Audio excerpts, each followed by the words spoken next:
ఆయుష్మాన్ ఖురానా హీరోగా తెరకెక్కిన అనేక్ movie world wide గా రిలీజ్ అయింది. థియేటర్స్ లో సందడి చేస్తోంది. ఇక హాలీవుడ్ ఫిలిం టాప్ గన్ మావరిక్ కూడా ఈ ఫ్రైడేనే వరల్డ్ వైడ్ గా విడుదలైంది. థియేటర్స్ లో సందడి చేస్తోంది. ఇంతకీ ఏ మూవీ బాక్స్ ఆఫీస్ ను కుదిపేస్తోంది? ఇంకే సినిమా గట్టెక్కలేక తికమక పడుతోంది? మీరే చూసేయండి. ఆయుష్మాన్ ఖురానా ఏ సినిమా చేసినా అది ఖచ్చితంగా స్పెషల్ అనేంతగా తనకంటూ ఓ బ్రాండ్ ఇమేజ్ ఉంది. అన్నట్టుగానే అలాంటి ఇమేజ్ కి తగ్గ మైలేజ్ ఉన్న కథతోనే వచ్చింది అనేక్ మూవీ. వరల్డ్ వైడ్ గా ఈ సినిమా రిలీజ్ అయింది. థియేటర్స్ లో సందడి చేస్తోంది. నార్త్ ఈస్ట్ లో సెపరేటిస్టులుగా స్ట్రాటజీలను నీరు కార్చడం, నాగా రెబల్స్ ని దారికి తెచ్చుకునేందుకు సీక్రెట్ ఆపరేషన్ లో భాగంగా హీరో నార్త్ ఈస్ట్ వెళ్లటం, ఇదే పాయింట్ తో ఉరి మూవీని తలపించే కథనంతో వచ్చింది అనేక్ మూవీ. అనేక్ తో పర్ఫార్మెన్స్ విషయంలో మరోసారి ఆయుష్మాన్ ఖురానా ఆకట్టుకున్నాడు.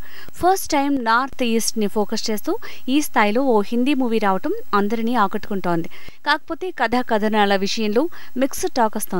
అనుభవ్ సిన్హా మేకింగ్ బాగున్నా కథనం విషయంలోనే మిక్స్డ్ రియాక్షన్ వస్తోంది. ఇక సేమ్ డే వచ్చిన హాలీవుడ్ మూవీ యుఎస్ లోనే కాదు ఇండియాలో కూడా దుమ్ము దులుపుతోంది. 2 పుష్కరాల క్రితం వచ్చిన టాప్ గన్ కి సీక్వెల్ గా వచ్చింది టాప్ గన్ 2 మావరిక్. ఫైటర్ జెట్స్ కి సెండ్ ఆఫ్ ఇచ్చేలా డ్రోన్స్ దూసుకువెళ్తున్న కాలంలో ఓ టాప్ పైలట్ శిక్షకుడిగా మారాల్సి వస్తుంది. శత్రు దేశాలకు చెందిన యురేనియం ప్లాంట్ ని ధ్వంసం చేయాల్సిన పైలట్లకు శిక్షణ ఇవ్వటం హీరోకి ఇచ్చే task.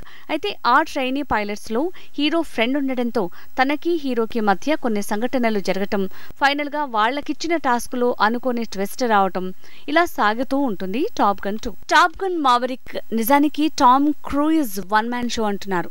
Joseph Kosinski making, Claudio Miranda cinematography మత్తిపోగొడుతుంది. ప్రేక్షకుల్ని కాక్ పిట్ లో తీసుకువెళ్తున్న అనుభూతి కలిగేలా విజువల్స్ మైండ్ బ్లాంక్ చేస్తాయి. నిజానికి టామ్ క్రూజ్ తన అకౌంట్ లో మరో హిట్ ని వేసుకున్నాడంటున్నారు.